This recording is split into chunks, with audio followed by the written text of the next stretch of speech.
দেখো বন্ধুরা, আমাদের এইখানে কিন্তু পুরো বন্যা পরিস্থিতি। একবারে দেখো পুরো জলমগ্ন হয়ে গেছে। এই যে বাড়ি টাড়িগুলো সব ডুবে গেছে, দেখতে পাচ্ছ। দেখো ভালো করে, একদম ডুবে গেছে। কতটা করে জল হয়ে গেছে দেখো, এই দেখো কতটা জল। দেখো এই দেখো, দেখতে পাচ্ছ কতখানি করে জল হয়ে গেছে। হ্যাঁ, এখানে সব বন্যা পরিস্থিতি একদম। এখানে দেখো এতখানি জল। এই দেখো বাড়ি টাড়ি একদম, বাড়ি ডুবো ডুবো অবস্থা একদম। দেখো কত জল, এখানে কতটা জল দেখো। এই দেখো, দেখো জলমগ্ন একদম, মানে এত জল উপর দিকে আসছে, মানে একদমই খুবই খারাপ অবস্থা। মানে পুরো একদম জলে মগ্ন চারপাশ একদম। জানি না কী হবে, আবার তো আকাশে মেঘ করেছে। তো এরকমই প্রত্যেক বছর কিন্তু আমাদের এই মেদিনীপুরে এদিকে বন্যা হয়। তো ওই দেখো পুরো জল, ওই সব জায়গা কিন্তু এক মানুষ করে জলে ভর্তি হয়ে আছে। তো আর কিচ্ছু করার নেই, যেহেতু আমাদেরকে তো থাকতেই হবে। এই মাটির বাড়িটা দেখো পুরো ভাঙা ভাঙা অবস্থা, ভেঙেই যাবে এমন পরিস্থিতি হয়ে গেছে। দেখো এই মাটির বাড়িটা দেখতে পাচ্ছ, এই দেখো ভেঙে পড়ছে আস্তে আস্তে করে, মানে ধস নিয়ে নিয়েছে মাটি। আর একদম জলে পুরো একদম জল, পুরো জলে জল একদম চারপাশে জলে, মানে এতটাই জল, মানে কিছু করার নেই আর কি। মানে সব গাছপালা সব ডুবে গেছে, বাড়ি ঘর আস্তে আস্তে। ওই দেখো মাটির বাড়িটা একদম জল, মানে কি হচ্ছে, আস্তে আস্তে জল পেয়ে পেয়ে এ হচ্ছে, সব গাছপালা ডুবে গেছে। কোথায় কোথায় বন্যা হয়েছে অবশ্যই একটু কমেন্ট করে জানিয়ে। তো আমাদের পাশে তো প্রত্যেক বছরই হয়। তো ওই যে দেখো দূর দূর দেখো জল, একদম জল, কোথায় জল চলে এসেছে।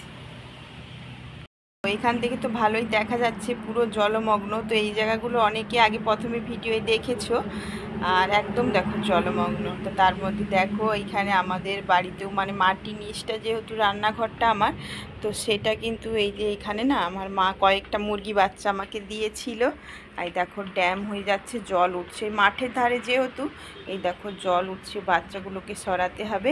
এতগুলো মুরগি বাচ্চা মা দিয়েছিল।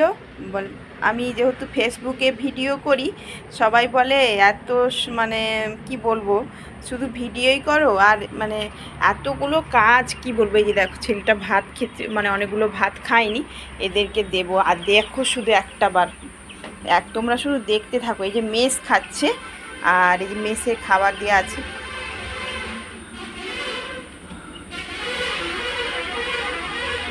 অনেকগুলো বাচ্চা দিয়েছিল, তার মধ্যে কয়েকটা বাচ্চা মারা গেছে। মা সেখান থেকে, মানে অনেকগুলো হয়েছে, কেটে গেছে। তো সবগুলো তো থাকে না সাধারণত। এই দেখো অনেক বড় বড় হয়েছে, ছোট দিয়েছিল অনেক বড় বড় হয়ে গেছে সব।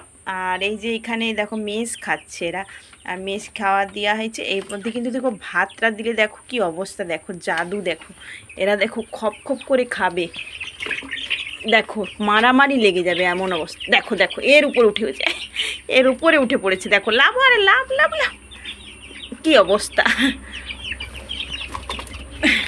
দেখছো কি অবস্থা। দেখো মানে ভাত পেলে হয়, ভাতের জন্য কিরকম একটা, দেখো ভাত দেখো কীরকম করে খাবে। দেখো খপ খপ করে খাচ্ছে ভাত। মেস খেতে অতটা হয়তো ভালোবাসে না, ভাত খেতে যতটা ভালোবাসে। কীরকম করে ভাতগুলো খায়, ভাত পেয়ে কিন্তু খুব মজা জানো। এই ভাত খায় খুব, ভাত মুড়ি চা দিবে, মানে খুদ এইসব সব মেসের থেকে মানে ওইটাই খেতে ভালোবাসে। আর অনেকগুলো ছোট বাচ্চা এই যে খপ খপ করে সব খাচ্ছে, দেখো কত সুন্দর।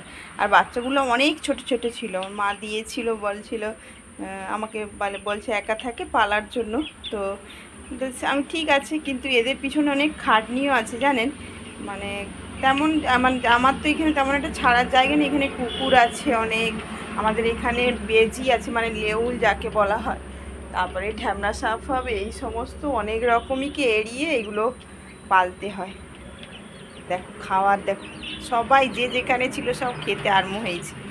দেখো কি পরিস্থিতি, বিকেলের প্রকৃতিটা একবার দেখো। ওই দেখো কালো হয়ে মেঘ উঠেছে, আর এই যে আমাদের এখানে প্রকৃতিটা দেখো সামনেই কিন্তু গাড়ি রাস্তা, হয়তো গাড়ির আওয়াজে আমার কথাগুলো হয়তো অতটা শোনা যাবে না, তোমরা একটু মানিয়ে নিয়ে দেখো। দেখতে পাচ্ছ সব অনেক গাড়ি যাচ্ছে, এটা কিন্তু হাইওয়ে। আর এত কালো হয়ে মেঘ উঠেছে, আর সামনেই বল খেলা হচ্ছে ওখানে।